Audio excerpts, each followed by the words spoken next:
This talk is about Jordan Peterson, and I will be talking to Navjot, who is an old friend from Comic Con. So he had some disagreements with my previous talk on Jordan Peterson, with my critique of Jordan Peterson. So I present to you Navjot and his oppositions. Hey Navjot. Hello. Yes. Okay. So before we begin, I think it's only fair enough that we introduce each other. Yeah, that would be fine. Otherwise, we will be clashing with ideas. Yeah. Well, as a person. Okay, cool. First, we go. So, okay. My name is Ashwin. Yeah. My name is Navjot. Okay. I live in Dharavi. You? Okay. I live in Vashi. Cool. I've done my engineering in electronics and telecommunication from Xavier Institute of Engineering, Mahim. Okay. I'm currently doing my engineering from Ramrao Institute, and it's in computer science. Okay, cool. Which year? I'm in third year. Okay, nice. I just went to third year. All right.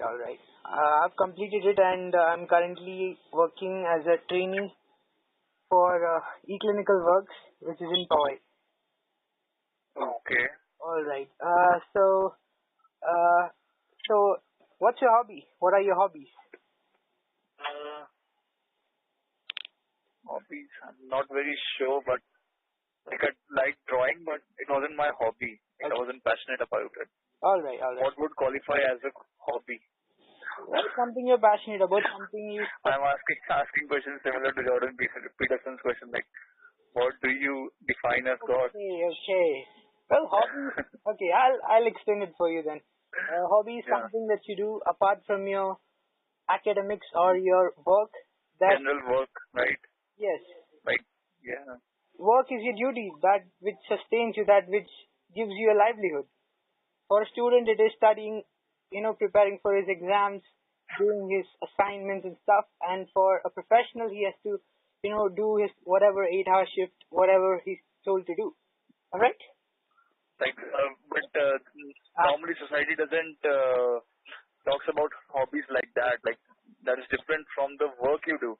Definitely. Right? It's more like a personal time. But ideally, it is supposed to be the same, right? Like, the work and the hobbies should be the same, then you can be, like, successful. Yes, you can make it same. But the moment your hobby becomes work, it no longer remains hobby. I mean, you keep repeatedly doing the same thing. So, a time may come that you may feel it's becoming boring, but there are always ways to keep the intimacy and the passion alive. So it depends on your attitude and the way you're concentrating on it. Yes. What are your hobbies? My hobbies include reading. Reading is my primary hobby, and the next hobby is listening to debates and stuff like that, which involves discussion of ideas. So that helped me and broaden my perspective and also sharpen my memory, I like hearing debates, but not much, like not Indian debates. Not Indian debates. I like to hear Indian politics much. I actually like to hear Indian debates, but usually on YouTube, not much of the Indian debates are available, right? Yeah, you can say that, but these aren't fair debates. Like, I don't feel like that. They aren't fair or something. They're biased. Bias in the sense, I like to listen to ideas that involve mainly social issues. I'm not very deeply into politics, but I am considering getting a better grip on politics as well because it's important, right? Mm-hmm. So my major topics of interest include science, spirituality, psychology, philosophy, and sociology. So these are ideas that I like to hear about. So I wanted to ask you, how did you get acquainted with Jordan Peterson? Like, how did you discover him, and who are the other thinkers that you listen to? how did you get acquainted with Jordan Peterson? Like, how did you come to know? Long, Yes. very long story. Cool. You can, shorten it. Like, Give a brief idea. Yes. I was always interested in science more than religion. Okay. Any wishy-washy things, I wasn't into that. So, it went towards like I'm sure. And first about religion, because we start like any it's okay. Everything is all the content he's consuming is just any other religion or something like that. Okay. And so I guess I heard many speakers, and when he became popular, I heard him like his lectures and all. Okay. And I was interested in Navjot, your voice appears to be breaking. There seems to be some attenuation. Can you hear me now? Yes. All right. Okay. So can we get down to the business? Yeah, sure. Okay. So my major disagreements, I would say, with Jordan Peterson were that he complicates ideas, which could be explained in a much simpler way. One, like you were talking about that God thing, right? Like he doesn't define God for himself. Yes, now. He asks his. Yes. Yeah, that can be frustrating. I can understand that. Yeah. Even I saw that and I was like, why? Have you heard his? Why are you doing that? Have you heard his interview with Vice? Because in that interview, Jordan Peterson says that. I think I've heard that one. Yes, in which he says yes, I don't know about dating and lipstick and all. Yes, exactly that one. That's so sexist. Don't you agree? No, I don't. Oh, what are your disagreements? Can you state them? Like which point do you think that makes him sexist over there? I think his general attitude towards women, because I don't think he sees his vision of the world includes gender equality. I mean, he's more of a patriarchal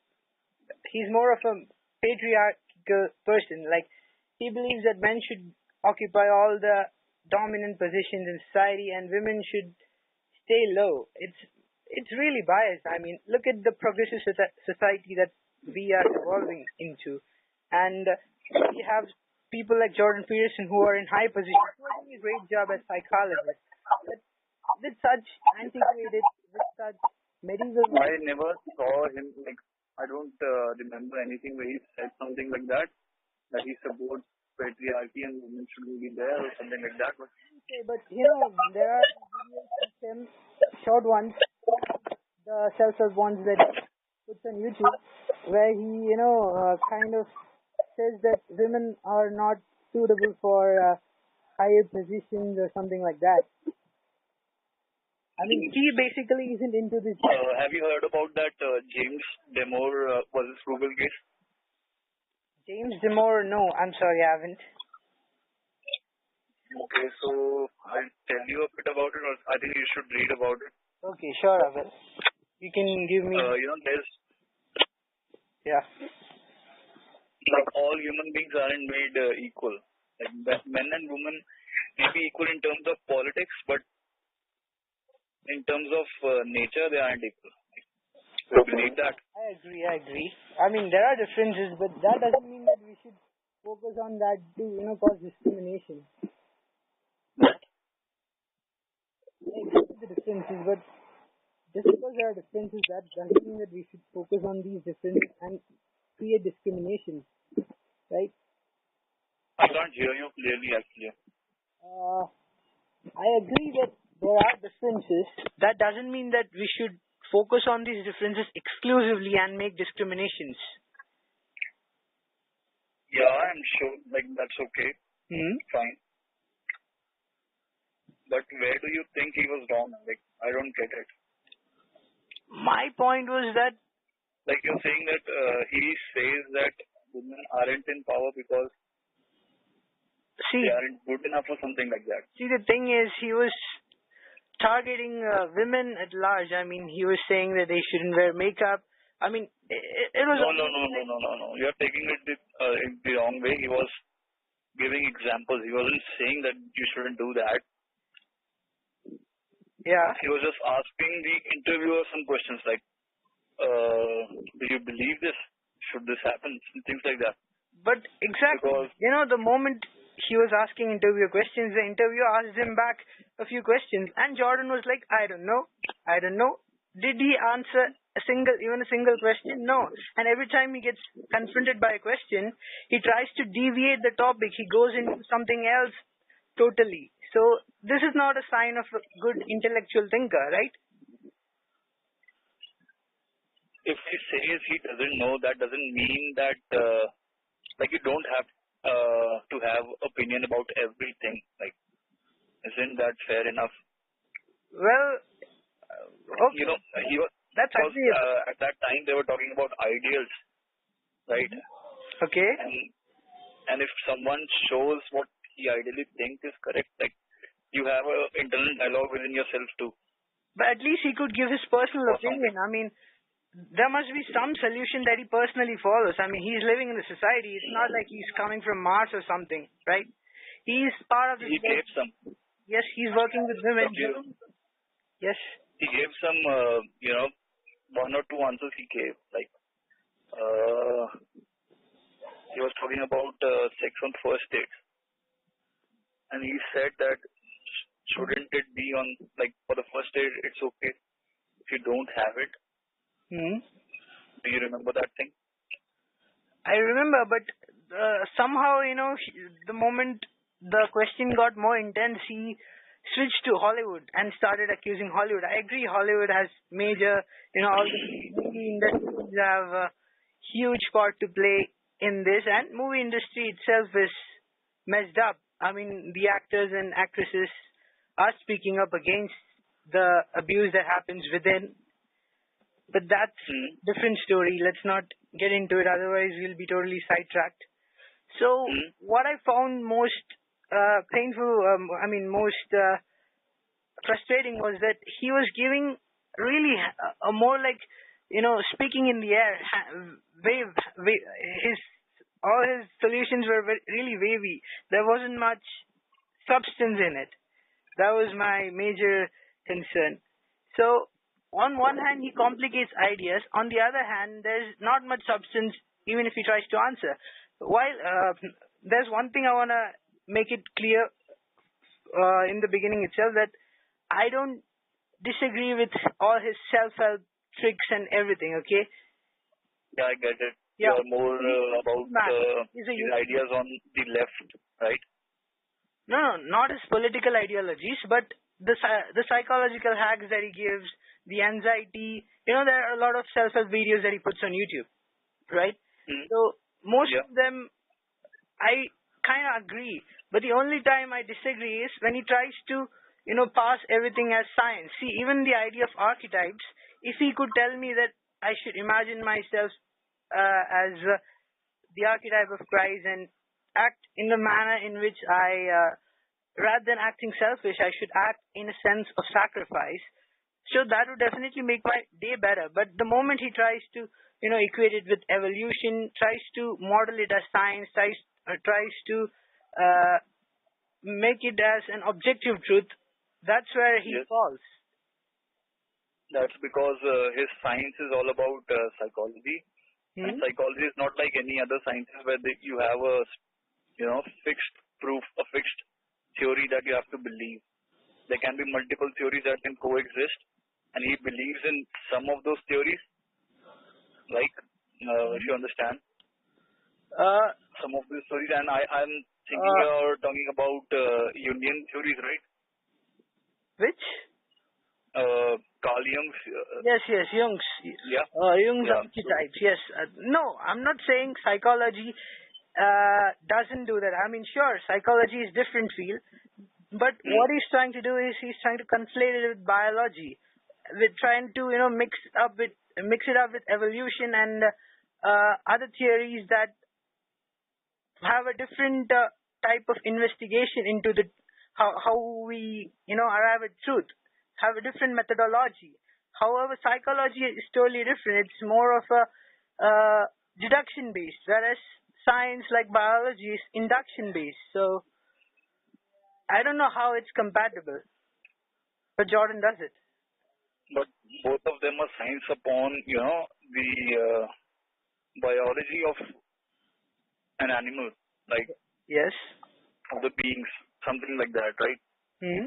So they are interrelated, and they use them to explain each other. Like I'm sorry. that's the only way you can explain, right?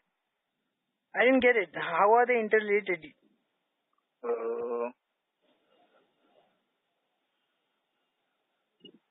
Because it's a huge gap.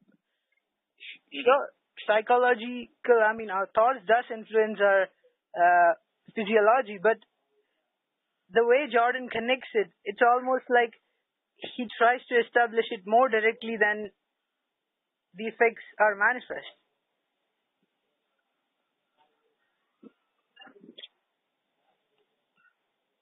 Okay. And also, They are related because actually you answered it yourself, I guess. yeah, I did, but Because they are yes, all sciences are related somehow, and they have to be, because science is trying to put define laws for how the nature works.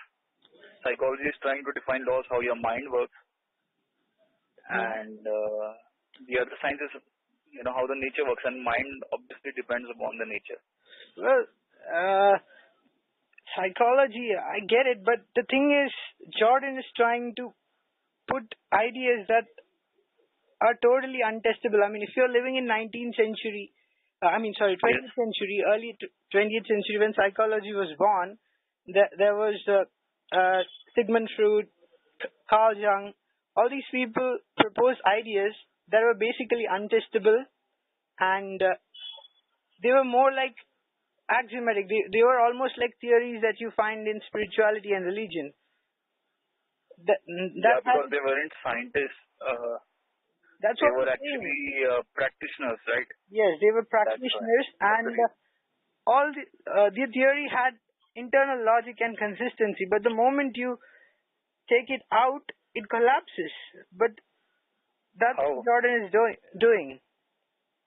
How do you think that happens? Okay. Let me explain. Okay. So Jordan says that the stories in Christianity have archetypal significance, and he says that the archetype of Christ is the chief archetype, the highest, the best story. And he tries to bring in evolution to support this idea that the idea of Christ has survived many a millennia for 2,000 years, pitting against rival theories, and has survived. Okay? Now, here's what I'd like to say. If I could make up a story in today's age that involves many ideals, okay, like sacrifice, purity,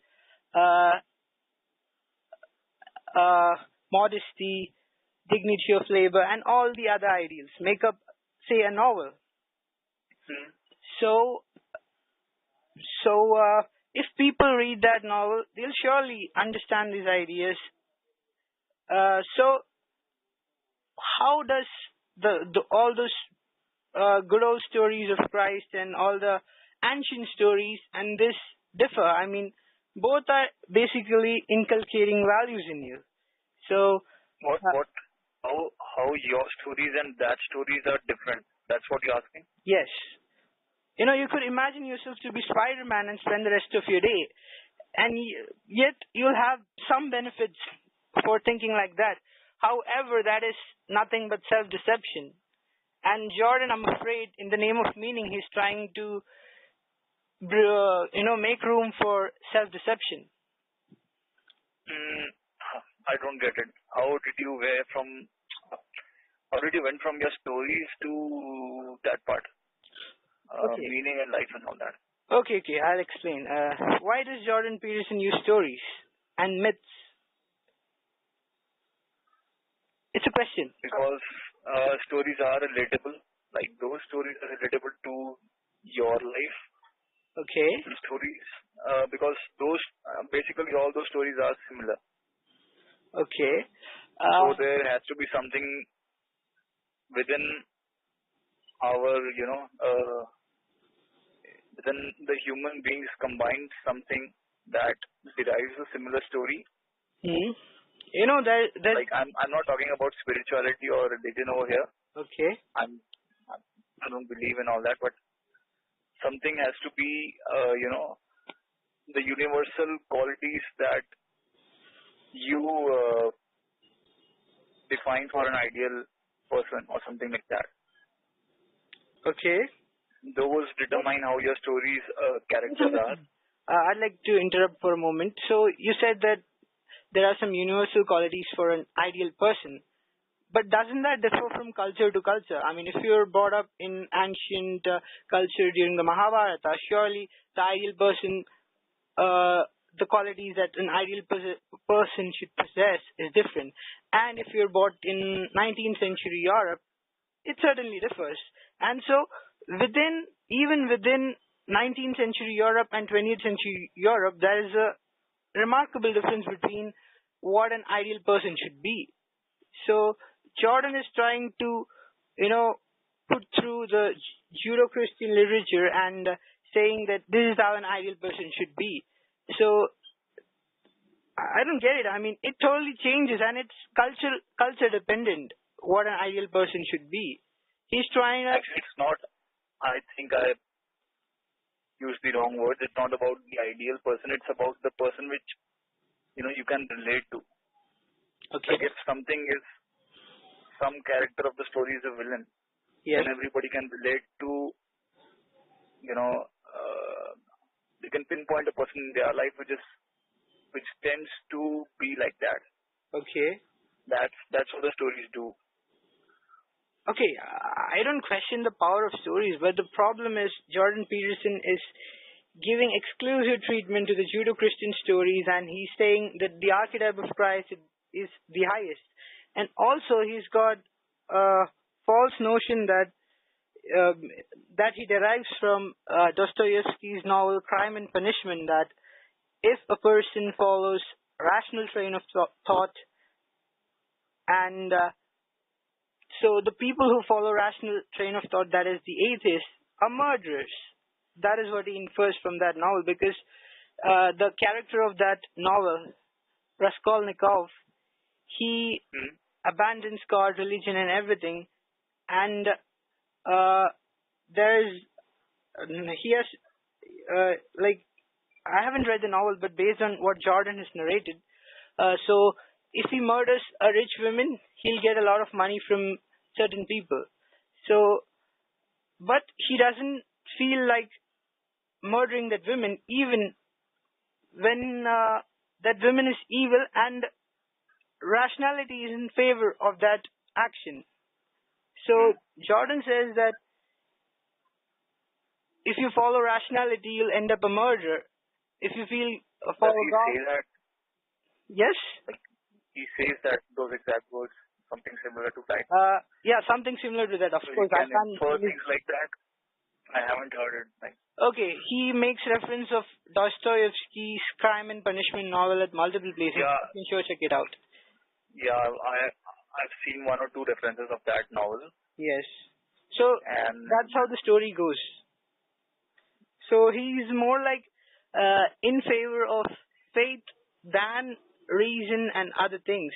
I mean, even if you follow reason, surely. If that's how the story goes, even if that story goes, it doesn't mean that every, rational person has to be a murderer. It means that rational person was a murderer. More like that. Yeah, but in the end, Raskolnikov does not kill that old woman. Oh, he doesn't kill her? Yes. Okay. So So he turns into religion or something, gives up his rationality. Even yeah, I don't that's not know. rational. Yeah, but that's what I'm saying. It's like I really need to read that novel. I mean, Hmm. yeah. So basically, what Jordan Peterson says is, uh, he's almost into thinking that, like, he doesn't accept atheists. Like, when people say they don't believe in God, he's like, no, you're not a murderer, so that means you cannot be an atheist. No, I've seen one of his clips where he said atheists have it better. He said something like that. Like, I'm totally agree with atheists. Like, Yeah, but he's still clinging to the idea of God. he said What about something that? like that. Like, it's okay, atheists have it better, something like that. Like, yeah, to be an atheist, it's fair. Fair enough. Said things like, But what about the idea of God? I mean, surely you should be free to abandon the idea of God if you think that it's fine to be an atheist, right? Yes, Navjot. I think yeah. the call got disconnected somehow. Were you busy or was it? No, I just stopped hearing your voice. Okay. Fine, fine. So where were we? Okay. So okay, the idea was that if Jordan Peterson totally agrees that it's fine to be an atheist, why does he bring God in? I mean, he could have a way simpler ideology without God, right? If he believes in God, then he can put God in there. Like, that's up to him, right? Yes, but when he's advocating an ideology, surely he needs to, make it clear. Like, if you ask a scientist, there's a quote by Einstein that if you can't put it simply, you simply don't understand it. That's something similar, but so I'm afraid Jordan Peterson either doesn't fully understand it or has only partial understanding that he's still grappling with.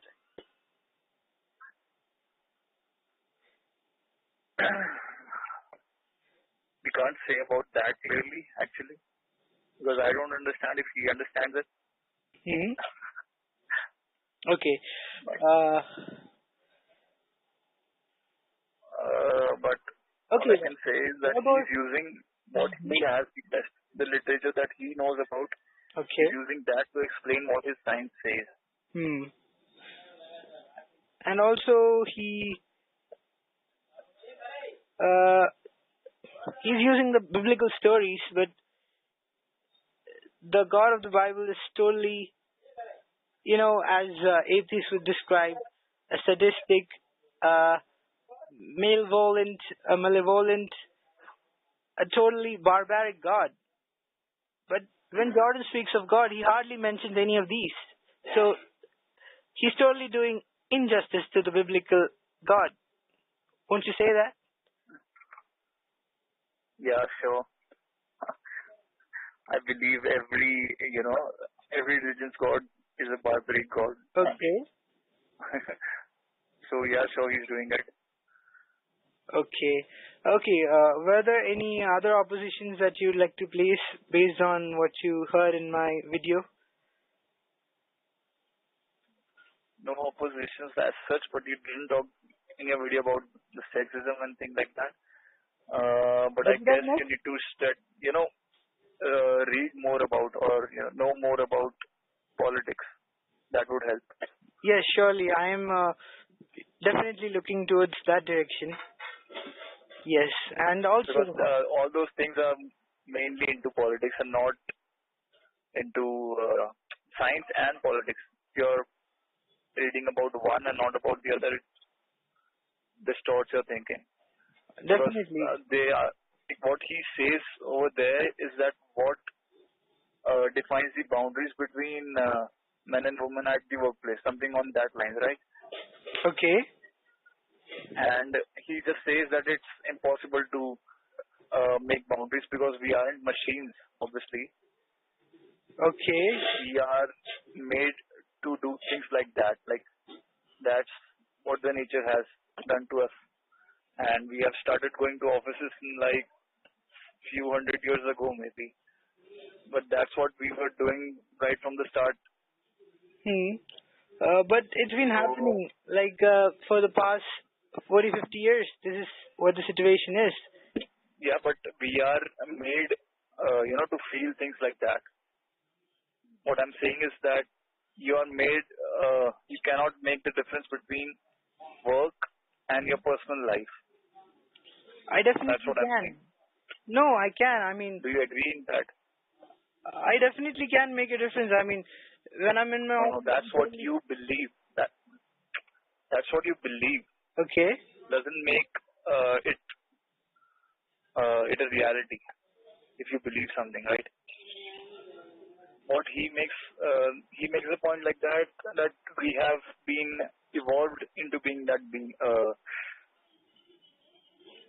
The nature has evolved us to be Okay. like this, that we cannot, handle our urges. Our urges aren't under our control. Like the machine, like a machine, right? You can control a machine. But that was totally. I mean, he's totally, act, like there's something called responsibility, Navjot. I mean, you need to take that. And I mean, if you say that you can't control your mind, nothing is under control. But yet, that's what the challenge is. That's what he talks about. Saint George of Assisi. Saint George and Saint George fighting the dragon, slaying the dragon, and all those heroic stories. And then he talks about such weak impulses. I mean, I don't get it. It's totally contradictory. Right? So, he's not talking about the impulses like the way you are thinking about it. He's saying that we cannot draw a boundary between our work life and a personal life. That's not like being impulsive and doing something.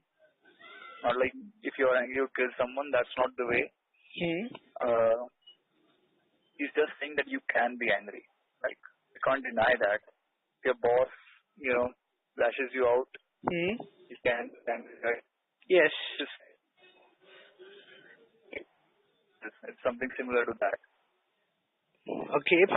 I don't get what you're saying. I mean, how do you like personal life and work life? I mean, I still have doubts in what he was talking about making, drawing boundaries between men and women at a workplace, right? Yes. Like you can work as common, like just like you're the same. But, we are living in the 21st century. Don't you think we should be trying to, like, I mean, this is like really old mentality. No. Why do you think it's an old mentality? It's about science, right? He's trying to make the world like Saudi Arabia where the people cannot mingle and do stuff. No, he doesn't say anything like that. He just says that you can't have a boundary. That's what he's trying to boundary. That's what I'm saying. He's not proposing any solution. He's just saying. Yeah, he's just saying that you cannot do that. So what's the point of talking problem about doesn't exist.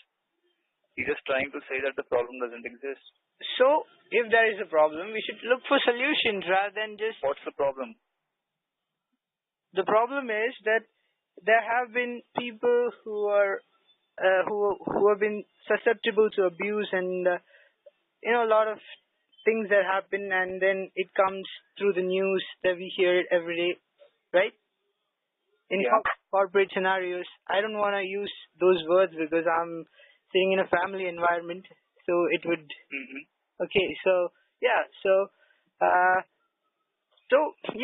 we should enforce policies in our companies to prevent such things rather than trying to... he was talking about those policies. Yes. Like how stupid those policies would be. How would prevent that? Definitely, policies can prevent. I mean, in the company I work, the first week we were, briefed about the company's policy. So even we had such policies, where the dress codes are, there's this dress code policy and there's makeup policy. So everything is nicely, told you beforehand before you start your job, and men are at a greater risk of getting, accused than women. So even that was told. So we should handle the fairer sex carefully. So every company should brief the employees. That's all the company can do. If the employee is stupid, he's perverse, then that's his fate. Yeah. So, but I don't see Jordan Peterson saying anything different from that. Yeah. What you are saying. He was just trying to propose that what would be the solution. Do you have any other solution like segregating, making men a little... No, right? This is all we can do. The system is established already. But the system tries to bring justice by firing its employees when they are accused. Yes, that does happen in many sort of cases. Even in wrestling. You know Enzo Amore, right? No. I saw wrestling back in the days now. Okay, fine. So I'll tell you. I've heard about him. Yeah. So Enzo Amore was released by WWE because he was accused by women, and then after... Was he the light featherweight champion, I guess? Enzo Amore? Yeah, he was a cruiserweight champion. Cruiserweight. Hello? Yeah. Cruiserweight, yeah. I remember. So he got accused by women, and then he got released by WWE, and after 2-3 months, the accusation turns out to be false. So his career is ruined. So both parties are at risk.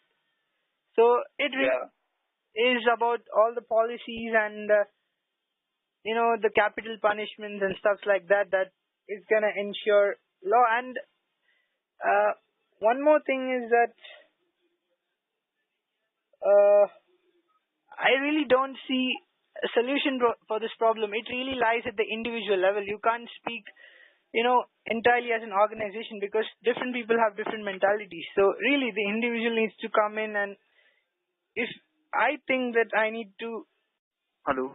Yes, Navjot. Yeah, you're right when you said on WhatsApp that I don't think this has any end. This will go on and on. So let's end it in the next 5 minutes. So... Yeah. Is there any short ideas that we can resolve or arrive at the mutual, mutual position, mutual ground? Happen in 5 minutes, that won't happen in lifetime, right? Yeah, but... Do you believe that? No, I don't think so, because Sam Harris and Jordan Peterson have discussed for 7-8 hours already, and no. But I believe that the majority of the confusion lies in the epistemology. Because... What's that? Epistemology is how we use the terms, how the root meaning of the words and everything.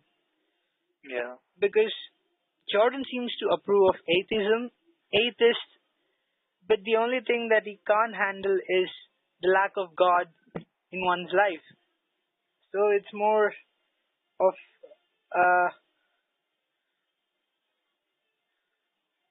a semantic battle. But it's, the God, that term has lost its meaning only. Okay. Yes, definitely. I agree with that. Yeah. That term has no meaning. No fixed meaning. Definitely. There are so many religions, so many philosophies, and everyone's using the common word God. It has lost its meaning. I want to get your opinion on the philosopher Friedrich Nietzsche, whom Jordan Peterson quotes often. I haven't, read any of his literature. Okay. So I can't say anything about him. I don't even recall him. Yeah, he uses that name a lot. Yeah. But I don't remember where.